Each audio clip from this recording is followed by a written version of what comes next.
No início de 2004, Maura Murray, de 21 anos, disse à supervisora da escola de enfermagem que houve uma morte na família e que ela precisava tirar um tempo de folga.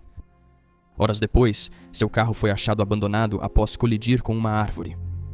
Testemunhas viram Maura e perguntaram se ela precisava de ajuda, mas ela recusou, e quando a polícia chegou 10 minutos depois, ela já havia desaparecido. Até hoje, Maura nunca mais foi vista, e uma infinidade de perguntas sobre o caso dela continuam sem resposta.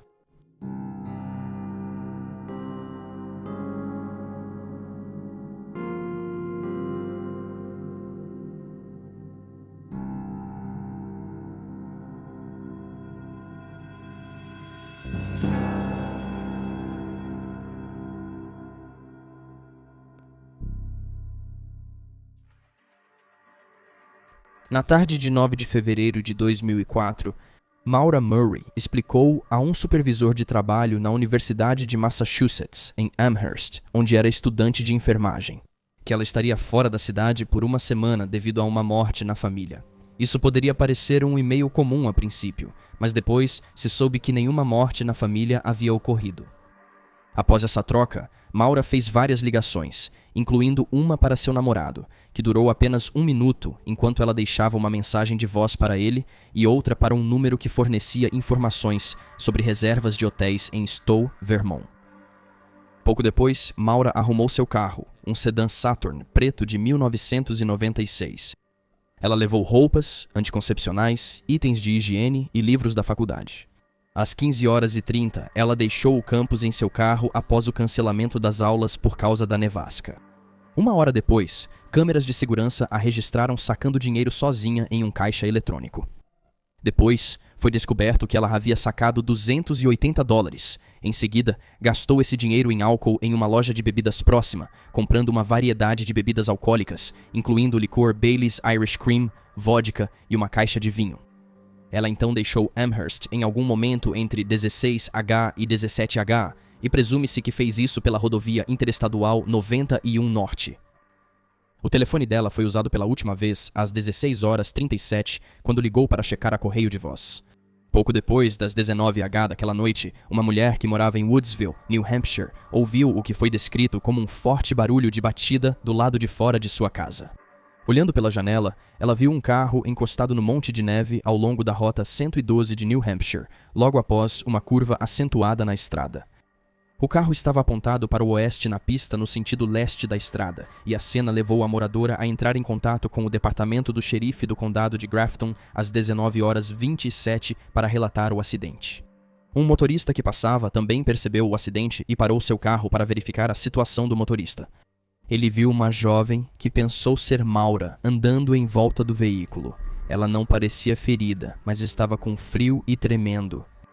O homem ofereceu ajuda, mas Maura recusou e pediu para que ele não chamasse a polícia. Ela afirmou que já havia chamado a ARTANA, embora a organização aparentemente não tenha registros de tal ligação, e o motorista voltou para casa para avisar as autoridades, já que não tinha sinal de telefone no local do incidente. Relatórios policiais afirmam que as autoridades de Haverhill chegaram ao local por volta das 19h46, mas quando chegaram, não havia mais ninguém lá. Nenhum sinal de Maura. As autoridades notaram que a árvore atingiu o lado do motorista, danificou o farol esquerdo e empurrou o radiador contra o ventilador, inutilizando o carro. O para-brisa estava trincado e os airbags já haviam sido acionados. Além disso, o veículo havia sido deixado trancado. Havia várias indicações de que álcool havia sido consumido no local, incluindo manchas vermelhas que pareciam vinho tinto e uma garrafa de cerveja vazia. Maura deixou para trás vários itens, como seu bichinho de pelúcia favorito, joias de diamante, instruções para Burlington, cartão da Praba CAA e formulários de relatório de acidente. Os únicos itens que estavam faltando eram seu cartão de débito, cartão de crédito, telefone celular e várias garrafas de álcool que ela havia comprado mais cedo naquele dia. Nenhum desses itens jamais foi recuperado. O policial de Haverhill, que atendeu à ocorrência, assim como o homem que havia passado mais cedo e perguntado a Maura se ela precisava de ajuda, passaram um tempo dirigindo pela área procurando qualquer sinal dela, mas não encontraram nada. Às 8h49 da noite, o carro dela já havia sido guinchado para uma garagem próxima. Foi descoberto que havia um pano enfiado no escapamento do carro dela, sendo que esse pano fazia parte do kit de emergência veicular dela. Vale lembrar que Mara já se envolveu antes em acidente de carro. Na verdade, ela sofreu um acidente poucos dias antes, em 7 de fevereiro, quando seu pai, Fred, a visitou na universidade. Eles fizeram compras juntos, jantaram e depois ela o deixou no motel e pegou o carro dele emprestado para uma festa no campus da universidade. Por volta das 3h30 da manhã, enquanto voltava para o motel do pai, ela bateu em um guardrail na Rota 9 de Massachusetts, causando um prejuízo de $10.000 no carro dele. Apesar do boletim de ocorrência, não há sinal de que ela tenha feito teste de sobriedade. Acredita-se que os formulários de relatório de acidente achados no carro de Mara ao seu desaparecimento eram para ela e o pai preencherem.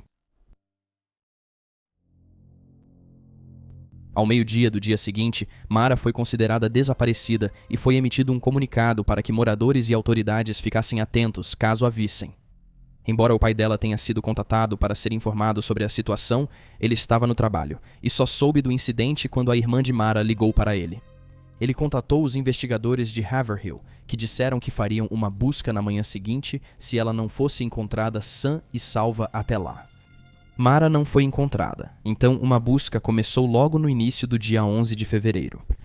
Um cão farejador seguiu o rastro da jovem de 21 anos por cerca de 90 metros a leste do local onde seu Saturn foi encontrado, até a trilha terminar, sugerindo aos investigadores que ela saiu da área em outro carro. Nas horas seguintes, o Departamento de Caça e Pesca de New Hampshire e outros vasculharam a área do acidente em busca de pistas, mas nada útil foi encontrado. O namorado e a família de Mara chegaram à cidade no final da tarde e foram submetidos a um extenso interrogatório. O namorado disse que desligou o celular no voo para Haverhill e, ao religar, recebeu uma mensagem de voz com alguém chorando. Ele acreditava que era Mara. A ligação foi feita com um cartão telefônico da Cruz Vermelha Americana. As autoridades teorizaram que ela provavelmente havia tirado a própria vida ou fugido, embora nenhum de seus familiares acreditasse nisso. Os investigadores notaram depois que o quarto de Mara tinha a maioria dos pertences já em caixas e quase todas as obras de arte retiradas das paredes. Porém, a família disse que ela ainda não havia desempacotado desde que se mudou para o quarto há 12 dias. No dia 12, Mara foi considerada em perigo e possivelmente suicida. 10 dias após o início da investigação, o FBI se juntou à busca por Mara. Nessa época, o Departamento de Caça e Pesca de New Hampshire fez nova busca na área com cães farejadores de cadáveres e um helicóptero com câmera térmica. A irmã de Maura encontrou uma calcinha rasgada durante a busca, mas testes de DNA mostraram que ela não pertencia à estudante desaparecida. No ano seguinte, houve pouco progresso. Itens encontrados no carro de Maura foram para análise forense, mas os resultados não mostraram nada relevante e buscas extras não trouxeram pistas úteis. No final de 2004, um homem procurou Fred Murray e lhe entregou uma faca que ele acreditava ter sido usada para matar Maura. O homem disse que seu irmão, com passado criminoso, morava a cerca de 1,5 km do local do acidente e que ele e a namorada agiram de forma estranha nas semanas seguintes. O irmão do homem teria mandado seu Volvo para o ferro velho logo após essa interação. Familiares desse homem não identificado disseram que ele inventou a história para obter o dinheiro da recompensa da investigação, destacando seus problemas com abuso de drogas. Curiosamente, porém, em outubro de 2006 voluntários realizaram outra busca. Em uma casa a apenas 1,5 km do local do acidente, cães farejadores de cadáveres sinalizaram uma área indicando que havia restos humanos. A casa havia pertencido ao irmão do homem que forneceu a faca para Fred em 2004. Embora uma amostra do carpete da casa tenha sido coletada e analisada forensicamente, não se sabe publicamente quais foram os resultados. Não houve nenhum sinal de Maura nos anos desde o seu desaparecimento, com os investigadores observando em 2014 que não houve avistamentos credíveis dela nos 10 anos desde que foi vista pela última vez. As contas bancárias dela estão sem movimentação desde o desaparecimento. Fred Murray, o pai de Maura, disse várias vezes que acredita que sua filha está morta e que ela foi sequestrada na noite do acidente de carro. Em 2019, foi realizada uma escavação no porão da casa onde os cães farejadores de cadáveres reagiram, mas nenhuma evidência foi encontrada. Fred já havia pedido para vasculhar a propriedade, mas os proprietários da época não aceitaram tais pedidos. Só após a venda da casa, os novos donos permitiram isso. Em 2021, investigadores descobriram fragmentos de ossos na Loon Mountain, em Lincoln, New Hampshire, a 40 quilômetros de onde Maura foi vista pela última vez. A família dela afirmou que ela já tinha ido à montanha antes e conhecia a região. No entanto, vários meses depois, foi anunciado que os restos mortais não pertenciam a Maura. Em 2024, a irmã de Maura, Julie, lançou um podcast sobre a vida e o desaparecimento da jovem de 21 anos.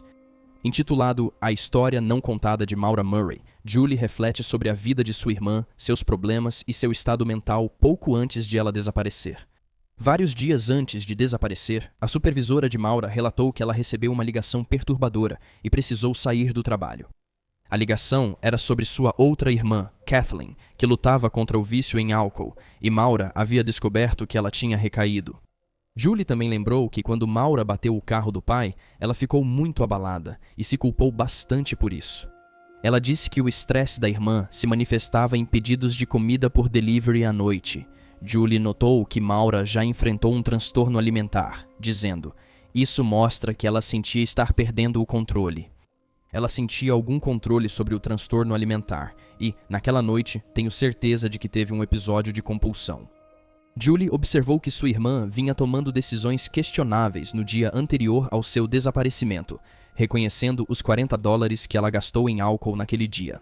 Ela disse: "Ela estava tomando algumas decisões ruins antes do seu desaparecimento. O comportamento dela não era característico dela. Eu serei o primeiro a admitir isso." Julie também revelou no podcast que, embora o relatório policial afirmasse que o carro dela estava inoperante após bater na árvore, uma análise particular feita por um especialista em reconstrução de veículos discordou dessa conclusão.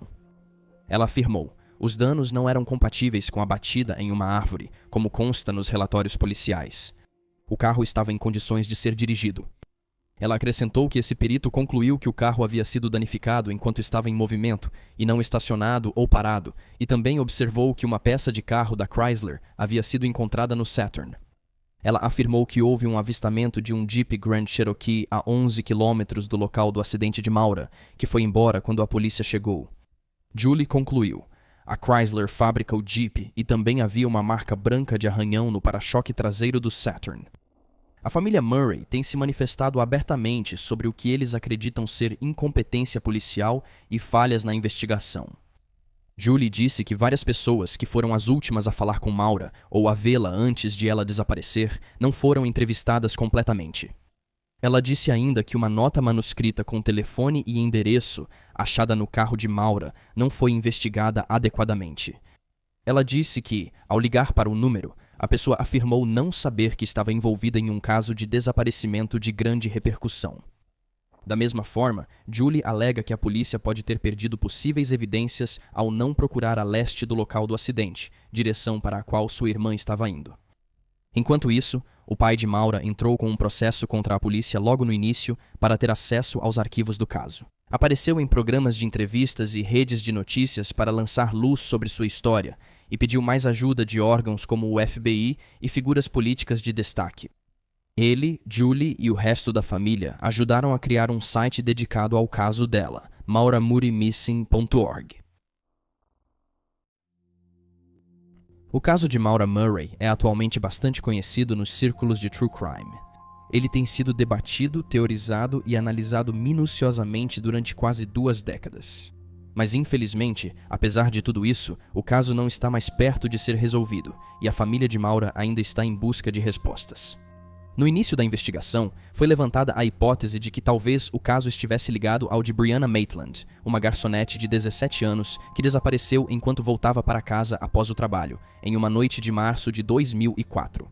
Ela desapareceu em Montgomery, Vermont, a cerca de 145 quilômetros de Haverhill, e tanto Brianna quanto Maura tinham aparência semelhante, pois ambas eram jovens brancas de cabelos castanhos. O carro de Brianna ficou para trás após seu desaparecimento. O carro foi achado de ré em uma velha casa de fazenda abandonada, com os pertences dela dentro. No entanto, o FBI acabou determinando que os dois casos não estavam relacionados.